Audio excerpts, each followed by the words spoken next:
back in Siberia where I grew up, I never thought, when I became a Christian, I never thought I would ever have my own Russian Bible. We used handwritten copies. Even in the 80s, we had a Bible dictation program.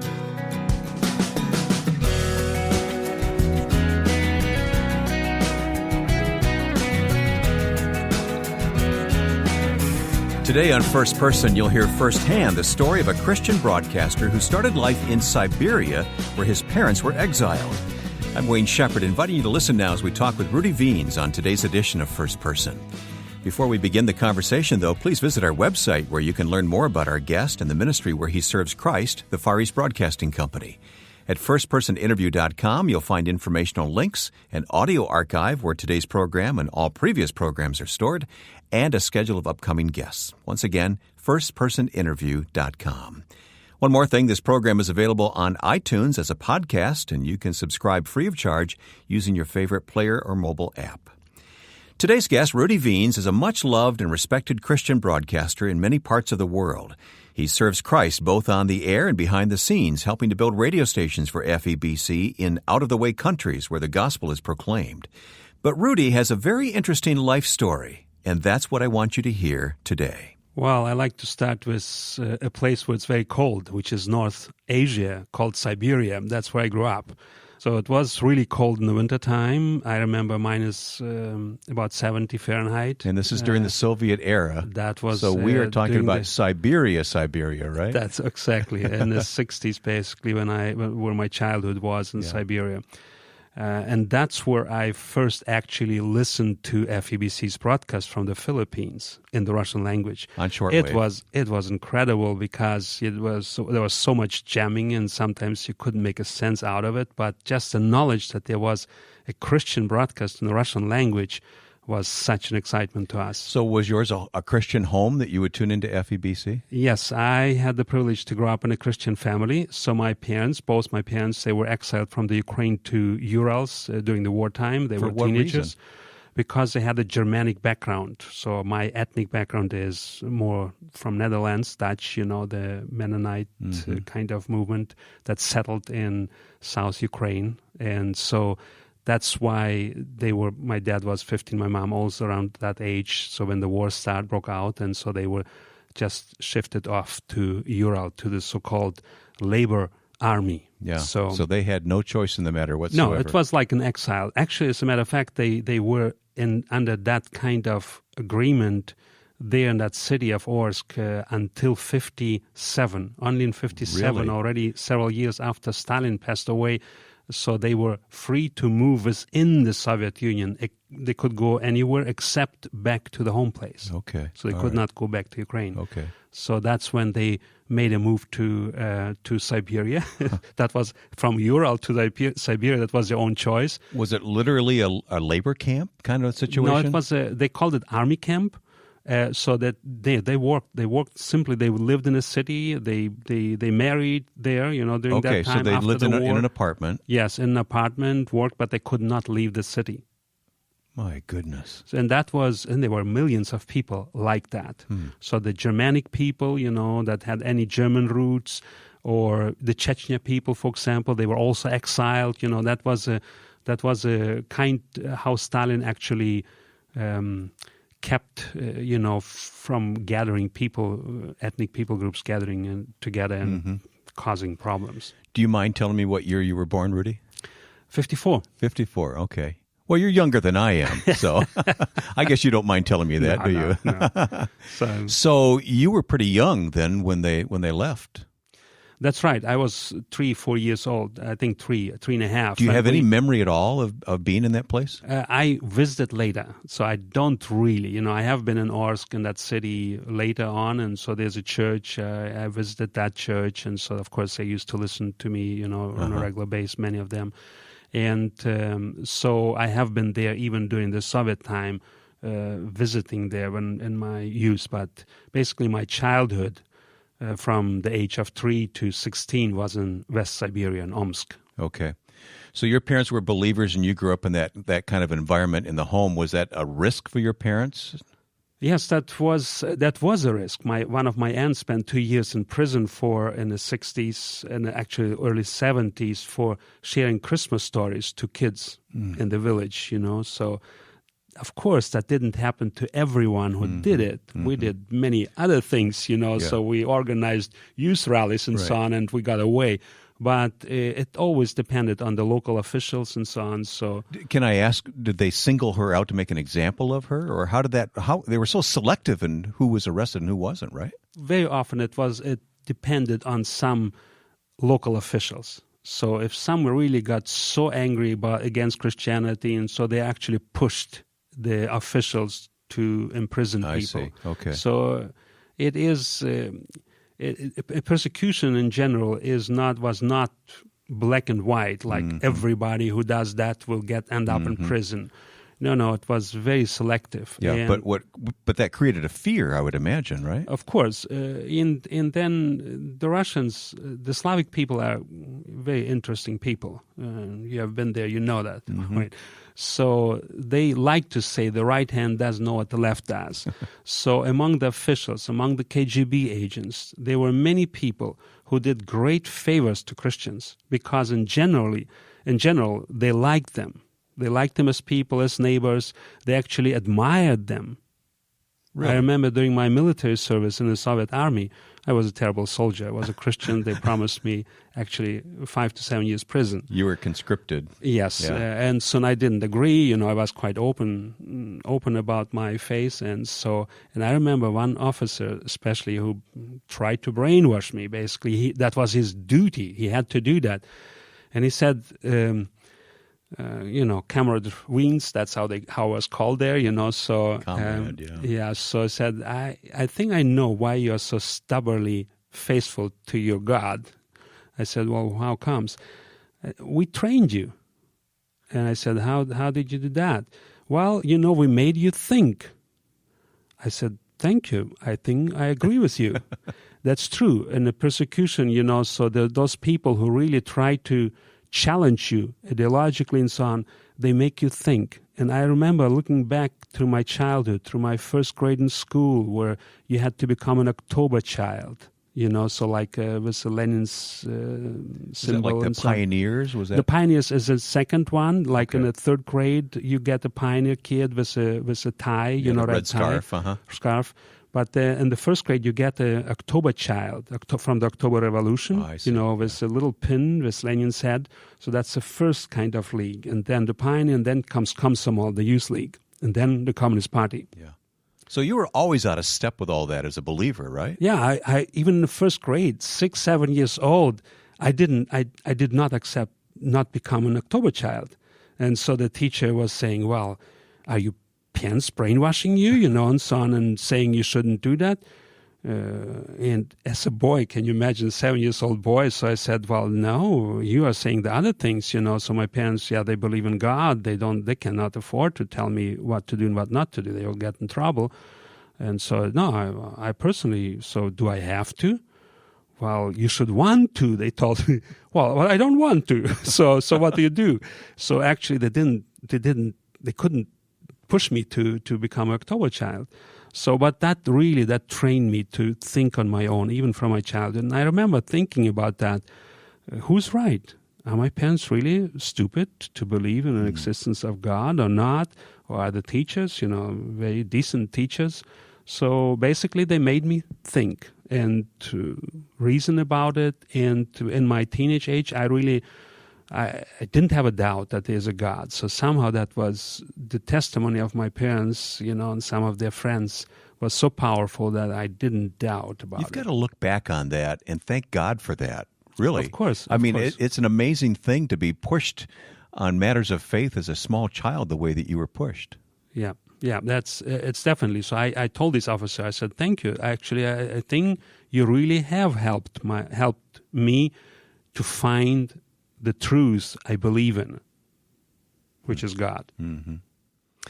So you left Siberia as a small child. Where did you go?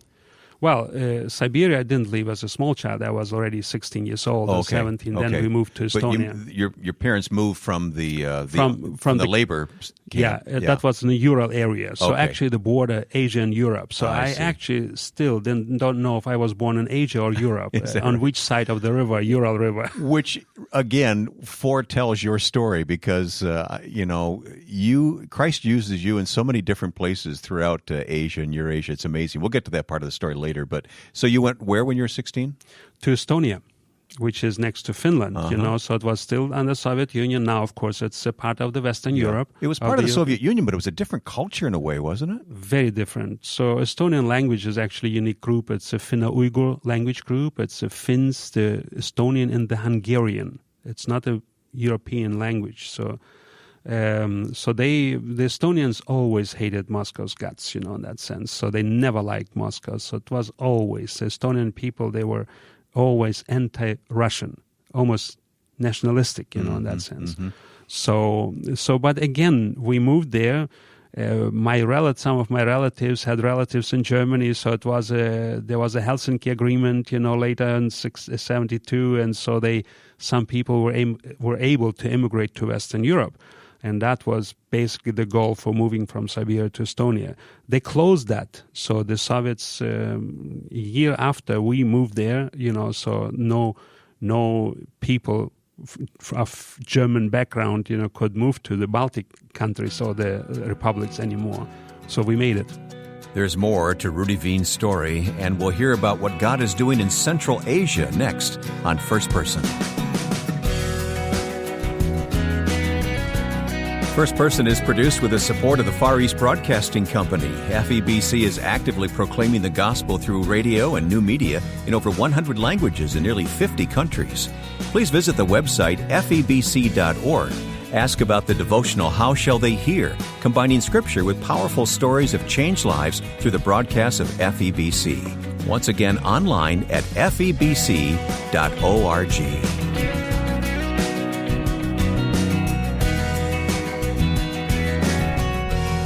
My guest on First Person today is Rudi Wiens. Rudi is with the Far East Broadcasting Company. One of my favorite ministries, by the way, Rudi, you know that. And it's just so fascinating to me the way that God prepared you in life for what you do now to establish radio stations in many parts of the former Soviet Union. Actually, we'll get to that part of the story. But when you look back on where you were born and the Christian legacy of your family and how God prepared you, it must be an amazing experience for you. I think that if we would schedule that today, it would be so expensive just to get that training. It would be impossible, basically, to raise those funds to give me that training that I got free of charge. Yeah. With some difficulties along the way, but they all were part of training. Yeah. And that's amazing how God uses difficulties to train us for a ministry that He has for us. So you made your way to Moscow. Where did radio come in? I know you listened to FEBC as a child, you said, but where did radio and the thought of working in radio come into your life? Well, when we immigrated to Germany, and that was mid-70s, I was already 21 years old, so listened to radio and participated, back in Soviet Union, was very heavily involved in youth ministry and outreach and doing rallies and so gospel crusades and so on. So we did crazy things. We basically, living in Soviet Union, I thought I will live up to the age of 50. That was for some reason. Life expectancy. That I counted probably by God's grace. I will have 50 years of life, which is great. And I probably will end up 3 times in prison. Because of your faith. Coming in and out, going out, being busy again, and so on. So that was what we were looking forward to. So now here comes West Germany, we end up near Bonn and Siegburg, Bonn, Cologne, so there we meet all the senior Russian broadcasters we used to listen to. And one of them was Jack Kozel. So my predecessor was FEBC, and so the senior broadcaster who I used to listen to, he comes and visits us, and it was still a refugee camp.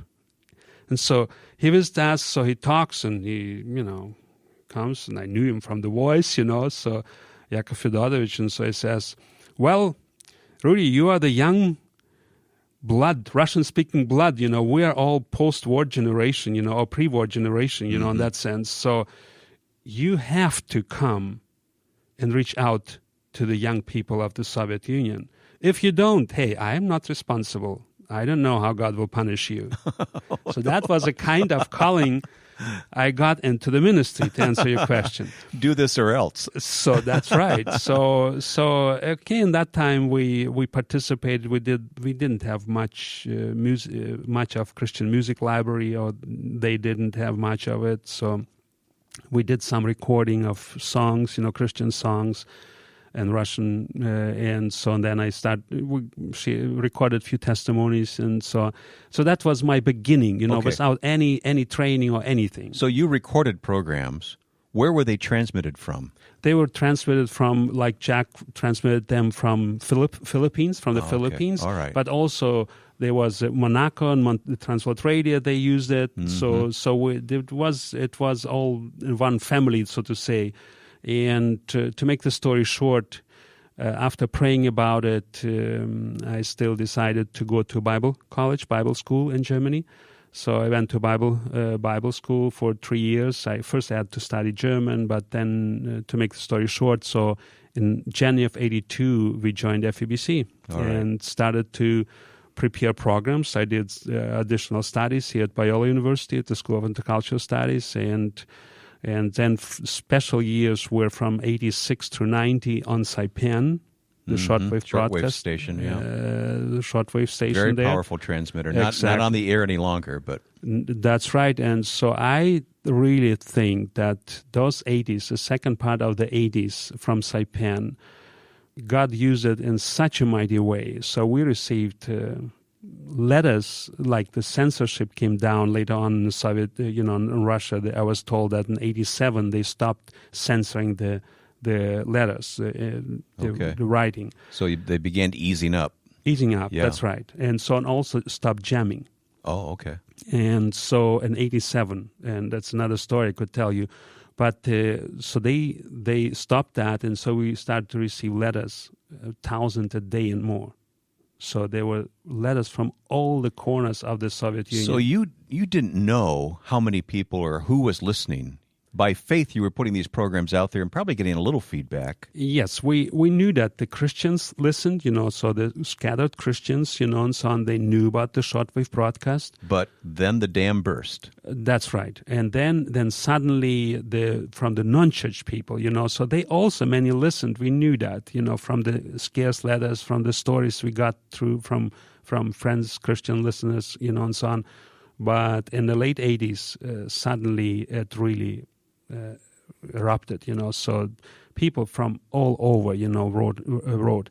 And of course, I would say 90% of all the letters had a begging or request for a Bible. People hadn't seen a New Testament or a piece of a Bible.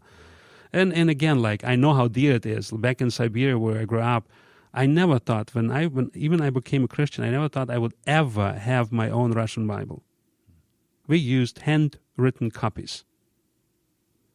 There were, at that time, we even had even in the 80s, we had a Bible dictation program where we dictated the Bible so in a speed that people could write it down. So, well, I know there's so much more to your story, and it's just so fun to see how God prepares and leads people, takes them through difficulties to put them in the place where He wants them, and your life is certainly like that. I want to know how God is using you today, because you're still involved in the countries of the former Soviet Union, throughout Eurasia, helping to start radio stations, as I understand it. Is that right? Yes, that's correct, and I really thanking God for the privilege He has given me, and throughout the last 34 years now with FEBC. And of course, the 80s was filled with daily broadcast I did, from Saipan. So then so the 90s, you're an experienced programmer. That's right, Yeah. and so basically throughout the Soviet Union, the former Soviet Union, everywhere, every city, every town where they were believers, they knew me. And so now, but I didn't think that was God's calling. As soon as Russia opens up, we have to go inside, and that's what we started. Right early after Perestroika, so in the early 90s, we started to look into setting the ministry up inside the country, because that's where people live. That's where there are lots of believers as well who can share their testimony. And that's how we went in, and we got incorporated in the far east of Russia, in Khabarovsk, in February 92. That was early, yeah. And we got, as a Christian radio organizations, we got incorporated. There were no private radio organizations, period. So it's a long story, but to make the story short, when we got incorporated through Miracle and so on, so we were looking for a place to broadcast from. So we thought we want to have local interactive radio, live talk shows in Russia, and that in the early 90s. Yeah, unheard of. That was not even in the secular world yet, kind of popular. We found a place in the city, and so we found in a downtown, so there were towers, so we just drove around, and found that place, so we knocked on the door and so on. What had happened to be that used to be the jamming place, the jamming station. Is that right? So we met the chief engineer there, and he said, yeah, I know you guys. So I know also Saipan. We used to jam them until 87. Openly told that. But he said, we don't have transmitters here, broadcast transmitters. We have just transmitters who made noise, but they are out of work now.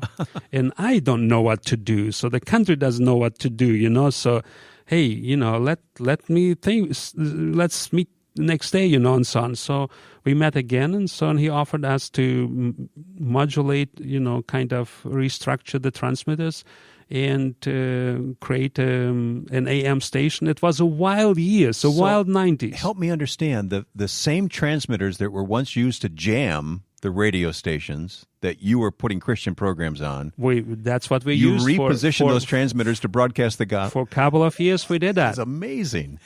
I'm out of time, but you got to tell me just some of the countries where you are presently working to establish radio stations. Well, the last few years, I'm working in Central Asia. That's another part of the world. Central Asia, all those stans, Kazakhstan, Kyrgyzstan, Uzbekistan, Tajikistan, Turkmenistan. There are 5 that used to be a part of the Soviet Union. There are 2 more stans, like Pakistan, Afghanistan. Mm-hmm. Stan means settlement, land off. Because of the Islamic impact or influence and the extremists like in Afghanistan, Pakistan, and so on. So the Kazakh people and the Kyrgyz people, now they want to get away with the stan. But FEBC has radio stations in these places. We have, and in Kazakhstan, we still use only the internet wave, and so on. But in Kyrgyzstan, we obtained an FM station, an existing FM station in the capital, in Bishkek, and it's going so well. We broadcast there over 2 years now. We actually now are hoping to get a relay station in another area of Kyrgyzstan. So it's amazing. It's a traditionally Muslim country, but open for the gospel. Our first-person guest has been Rudi Wiens of the Far East Broadcasting Company. What a treat to get to hear Rudi's story and hear his commitment of serving Christ through radio. If you'd like to learn more about Rudi and the ministry of the Far East Broadcasting Company, please visit firstpersoninterview.com and follow the links provided to FEBC. I wish we had more time today to talk about what God is doing through this ministry in the countries of Central Asia through Rudi and others. Go to firstpersoninterview.com. And then if you'd like to comment on today's interview, please use our Facebook page, facebook.com/firstpersoninterview. Click on like and then leave your comment. facebook.com/firstpersoninterview. Next week, we'll talk with writer and radio producer Jay Payleichner. I hope you'll join us. Now, with thanks to the Far East Broadcasting Company for their support, and with thanks to my friend and producer Joe Carlson, I'm Wayne Shepherd. We'll see you next time for First Person.